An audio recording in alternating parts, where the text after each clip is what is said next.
C'est mes sincères salutations au Khalife général des Tidjanes, Serigne Babacar Sy Mansour, à ses frères, à toute la famille de Cheikh Seydi El Hadji Malick Sy, à toute la Oumma islamique,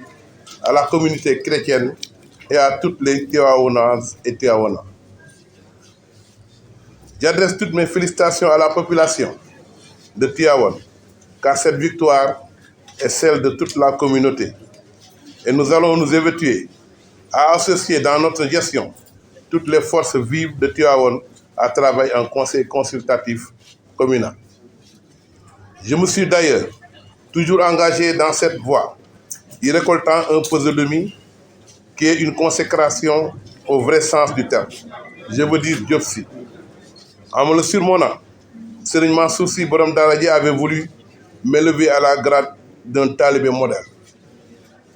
au service de sa communauté. Et à la mine, et rajoutant Aïdara, voulait que je demeure parmi ces soldats qui participent à la construction de la cité de Maodo. Je resterai, Inch'Allah, sur cette voie et la confiance que m'a donnée la population en me mettant à la tête de la municipalité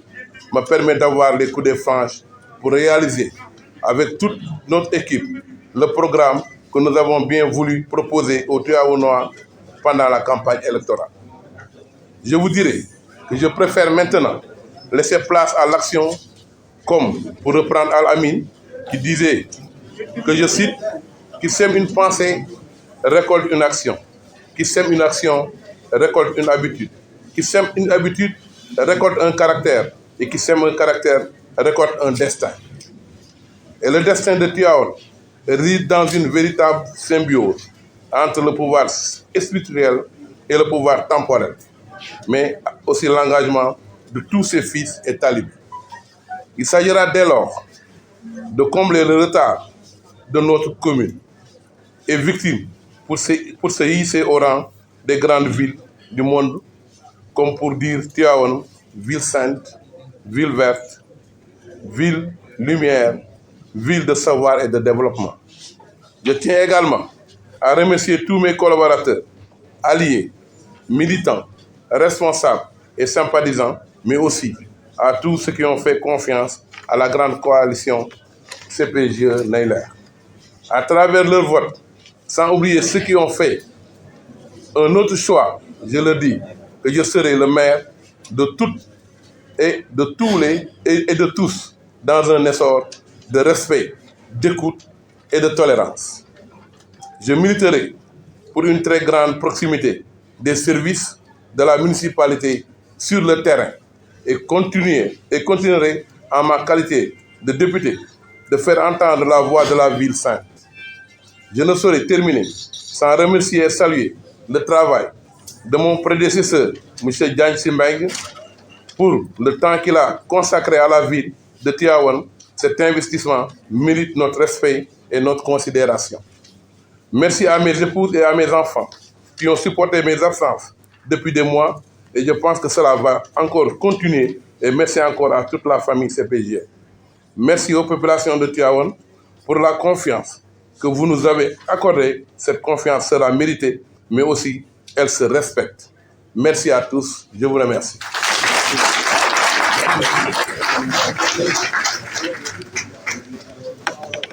asalaamaaleykum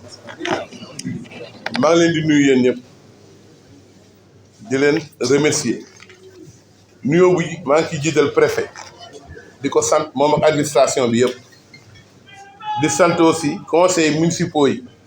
di sant population Tivaouane yëpp di sant xalif général di nuyu xalif général de Tidiane Serigne Babacar Sy Mansour moo ki rakam ak umma islamique bi yëpp ak taalibe yi nekk ci dëkk bi yëpp di sant suñu mbokk jàngu yi tamit ak ñi nga xamee ni que Tivaouane nañu dëkk ak ñi nga xamee ni fi lañu bokk.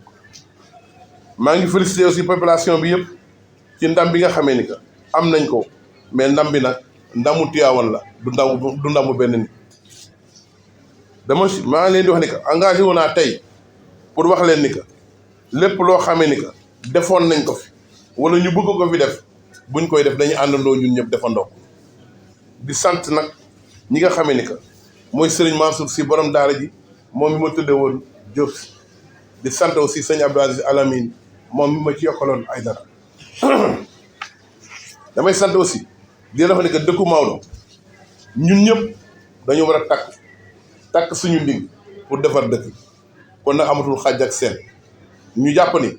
ku nekk di fii amatul parti amatul farparloo ay doom lañu ay taalibe yéen yu bëgg a defar dëkk bi ñun ñëpp ay àndandoo defandoo ko compétence bu fi nekk dañ ko teg si yoon koo xam ne bëgg nga liggéey daañu ànd ak yow liggéey ku nar sa liggéey nga bàyyi ñun ñu liggéey li ñuy wax mooy li ñu bëgg mooy ñu tàmm ay habitude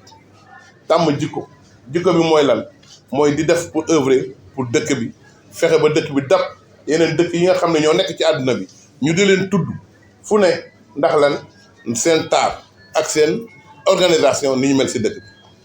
loolu la ñu bëgg ngeen xam ni li nga xam ne mooy destin wu Tivaouane mooy dëkku diine la dëkku administration la parce que ci dëkk yi dëkk nekk administration ci Sénégal la bokk 1960 la nekk commune ba mu nekkee 1960 commune ba léegi dafa àndoon ak commune ba pare ànd ak tubaab yi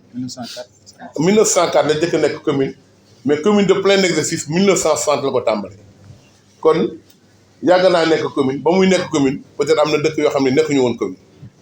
te bu boobaa instant boobu it El Hadj Malick mi ngi fi tubaab yaa ngi fi ñu nekkandoo dëkkandoo si jàmm ak salaam donc administration bi fi nekk ñu ngi leen di tàllal loxo di leen wax ni que ñun ak yéen ñoo bokk liggéey bi mënuñu dem sans yéen mënuñu def sans yéen mënuñu wax sans yéen li ñuy wax yëpp ci yoon lañ koy teg ci loi yi nga xam ni moo régir loi yi nekk Sénégal lépp loo xam ni yaakaar nañu mooy def it dinañ ko def dëkk bi it dinañ préciser ne dëkku diine la fii ville religieuse la xëy na meluñu ni comme yeneen ville religieuse yi ndax lan mooy dañ ko yàgg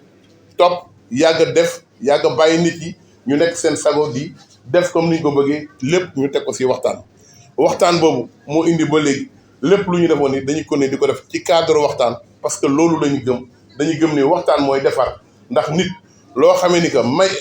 jàmm may la ko xeex mënu la koo may donc ñu ngi leen di sant yéen ñëpp di leen wax ne ñu ngi taxaw di sant nag ñi fi nekkoon ñëpp ak ñun di xëccoo ñu ngi leen di sant parce que def nañ ko si bu yiw amul xeex amul xuloo bopp tojul kenn saagantewul kenn xastewul ñëpp kenn ku ci nekk xam ni sa morom sa nawle la nga jàpp ko ni sa nawle ñu dem àndandoo dem noonu ñu ko defee woon ci élection yi noonu ñu bëggee it ñu yoree ko mairie ba kenn du xuloog sa morom kenn du xeex ak sa morom en tout cas ni ngeen jàpp ni fii ay frère fi nekk ay dëkkandoo ñoo fi nekk ay xarit fi nekk ay mbokk fi nekk dara xaju fi la dul jàmm di ci des dañuy remercier aussi Diagne Sy Mbengue moom bi nga xam ni moo fi nekkoon maire jot naa liggéey mais li mu liggéey nag pour ñun dañ koy continuer wala ñu yokk ko 10 fois plus que moom li mu def loolu mooy suñu mbébét loolu mooy suñu bëgg-bëgg